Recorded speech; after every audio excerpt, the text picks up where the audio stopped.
Hi.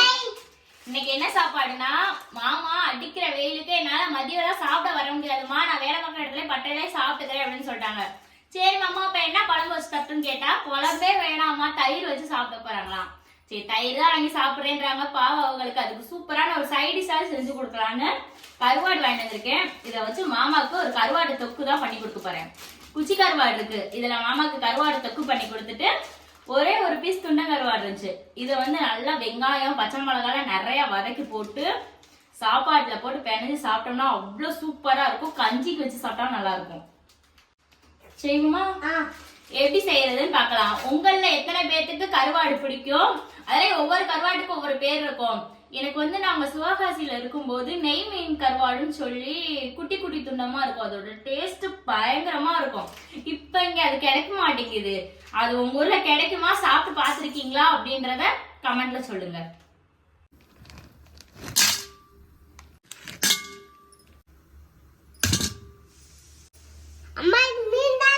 மீன் தான் பாப்பா. மீன் செத்து போனதுக்கு அப்புறம் அதை காய வைப்பாங்க, உப்பு போட்டு காய வைப்பாங்க. காய வச்சிட்டாங்கன்னா அது கருவாடாயிரும். கருவாட்டு மேல கொஞ்சமா சுடுதண்ணி ஊத்திக்குவோம்.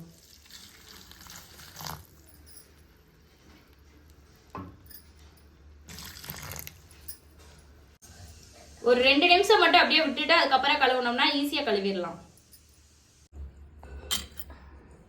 கருவாட்டுக்கு மேல இருக்கிற மண்டைய இந்த இடத்துல கருப்பா இருக்கும், அதோட சேர்த்து அப்படியே பிச்சு எடுத்துக்குவோம். மண்டையோட போட்டாலும் நல்லதா இருக்கும். ஆனா நம்ம மண்டையை எடுத்துட்டோம்னா அதுக்கப்புறம் சாப்பிட்றதுக்கு சூப்பரா இருக்கும். அப்படியே எடுத்து முழுசா சாப்பிடலாம்.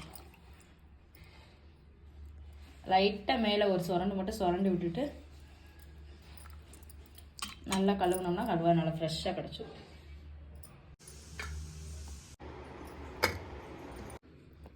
கருவாட்டை நல்லா கழுவியாச்சு. இதுல மண்டை மட்டும்தான் இருக்கும் போல, எவ்வளவு மண்டை கிடக்கு பாருங்க.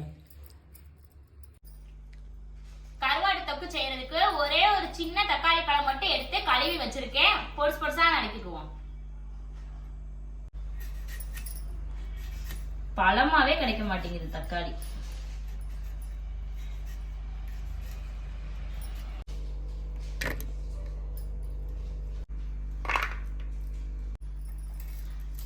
சின்ன வெங்காயம் நிறைய போட்டா தான் நல்லா இருக்கும். கருவாட்டு தொக்குக்கு மட்டும் வெங்காயம் தக்காளி எல்லாமே போட்டுட்டு வெங்காயம் பச்சை மிளகாய் போட்டு வதக்குறதுக்கு வெறும் வெங்காயமும் பச்சை மிளகாவும் மட்டும் போட்டா போதும், தக்காளி தேவையில்லை. மிளகாவில நல்லா காம்பை கிள்ளிட்டு சும்மா அப்படி 2-3 கீரல் மட்டும் போட்டுக்குவோம்.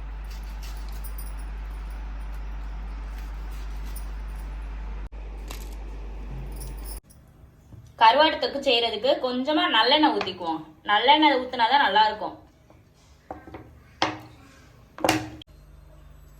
ஒரு 1/4 ஸ்பூன் மட்டும் கடுகு,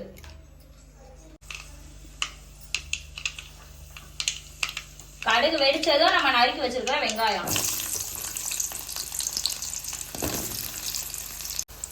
ஒரு கொத்து கருவேப்பிலை,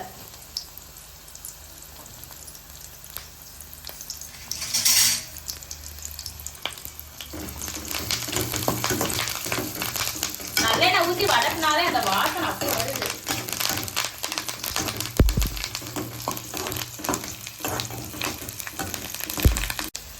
நம்ம நறுக்கி வச்சிருக்கிற தக்காளி, இது கூட ஒரே ஒரு சின்ன மிளகாய் மட்டும் சேர்த்துக்கணும்.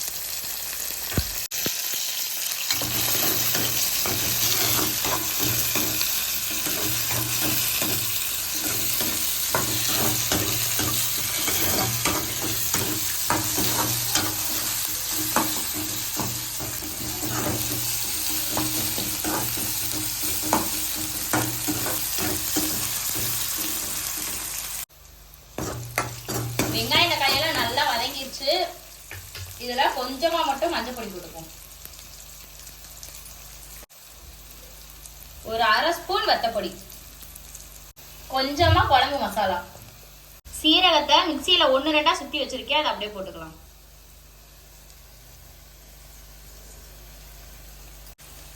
கொஞ்சமா மல்லிப்பொடி,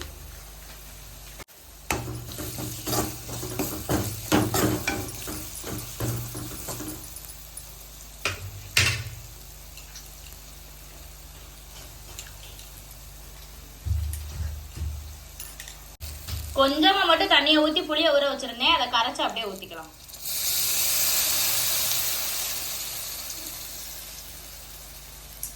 கருவாட்டுல ஏற்கனவே உப்பு இருக்கும், இப்ப கொஞ்சமா மட்டும் உப்பு போட்டுக்குவோம்.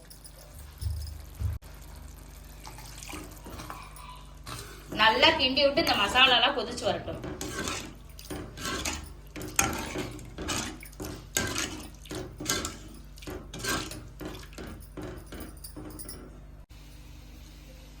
இந்த பக்கம் வடச்சட்டியை வச்சு கருவாடு, வெங்காயம், பச்சை மிளகாய் வதக்கிக்கலாம். கொஞ்சமா மட்டும் எண்ணெய் ஊத்திக்குவோம்.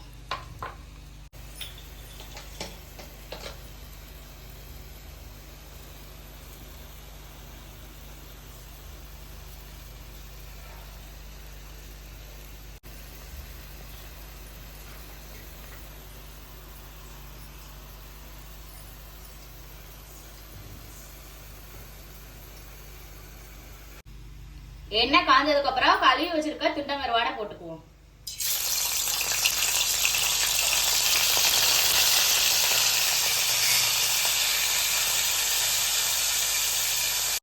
இதை அப்படியே லைட்டா பெரட்டி பெரட்டி விட்டுக்குவோம்.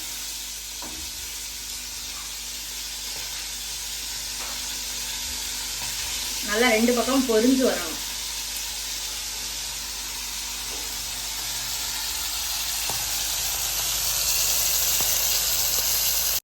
கருவாடு நல்லா பொரிஞ்சிருச்சு.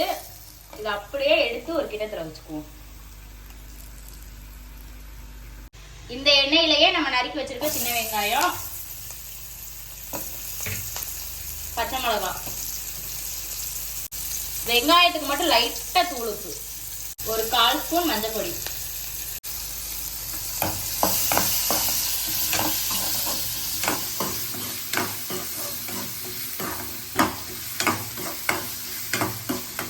வெங்காயம் நல்லா வதங்கட்டும். அதுக்குள்ள இந்த பக்கம் கருவாடை போட்டுக்குவோம். குழம்பு நல்லா கொதிச்சு திக்காக ஆரம்பிச்சிருச்சு. இப்ப கருவாடை போட்டுக்குவோம்.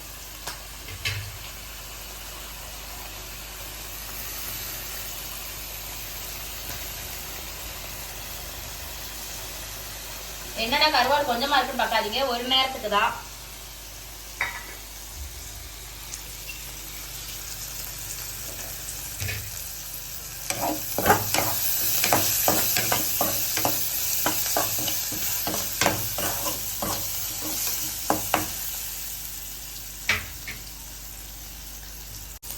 வெங்காயம் இந்த அளவுக்கு வதங்கினதுக்கு அப்புறம் அந்த கருவாடையும் போட்டு ஒரு 2 நிமிஷம் பெரட்டி விட்டு சிம்ல வச்சிருவோம். நல்லா கஞ்சிக்கு இல்லைன்னா சுடுசோத்து அப்படியே இந்த கருவாடை எடுத்து வச்சு சட்டியில போட்டு பரட்டி சாப்பிட்டோம்னா அவ்வளவு சூப்பரா இருக்கும். தயிர் சாதத்துக்கு முக்கியமா தயிர் சாதத்துக்குலாம் வச்சு சாப்பிட்டோம்னா அப்படி இருக்கும். அடிக்கிற வெயிலுக்கு தயிர் சாதத்தை வச்சு இந்த கருவாடை வச்சு சாப்பிட்டா அது ஒரு டேஸ்ட்டு தான். குழம்பு நல்லா கெட்டியாக ஆரம்பிச்சிருச்சு. ஒரு 5 நிமிஷம் கருவாடு மட்டும் வெந்தோடனே அப்படியே இறக்கிடலாம். நல்லா சூப்பரா ரெடி ஆயிடுச்சு. இன்னும் கொஞ்சம் வத்தணும். மாமா டைம் ஆயிடுச்சுன்னு சொன்னதுனால அவங்களுக்கு இதுல கொஞ்சமா மட்டும் எடுத்து இப்ப சாப்பிடறதுக்கு வச்சு கொடுக்கலாம். அப்படியே சூடா இருக்கிற சோத்து மேல அப்படியே கொஞ்சம் ஊத்தி சாப்பிட்டா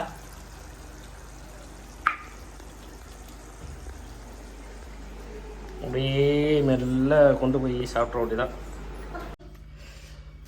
சுடுதே.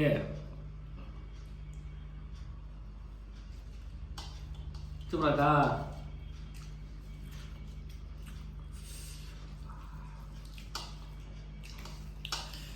அடாடா எவ்வளோ அருமையாக இருக்குது கருவாட்டு தொக்கு. சுடுசோத்துக்கும் இந்த கருவாட்டு தொக்கும் பயங்கர. இதோட மதிய தயிர் சாதத்துக்கு இதோட பயங்கரமாக இருக்கும்.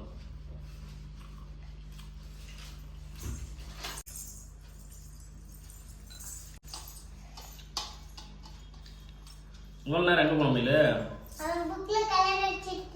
இந்த வாங்கிக்க. எப்படி இருக்கு? செமையா இருக்கா? கருவாடுமா?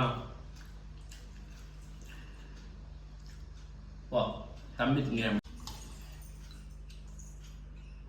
மாமா காலைல வேலைக்கு அவசர அவசரமா சாப்பிட்டு போனாலும் 4 வாய் அப்பா கிட்ட வாங்கினாதான் பிள்ளைங்களுக்கு அவ்வளோ திருப்தியா இருக்கும். நல்லா மெண்டு சாப்பிடணும் சரியா? இந்த வீடியோ பிடிச்சிருந்தா லைக் பண்ணுங்க, ஷேர் பண்ணுங்க, பெல் அடிச்சிருங்க. பாய். கருவாடு சாப்பிட்டு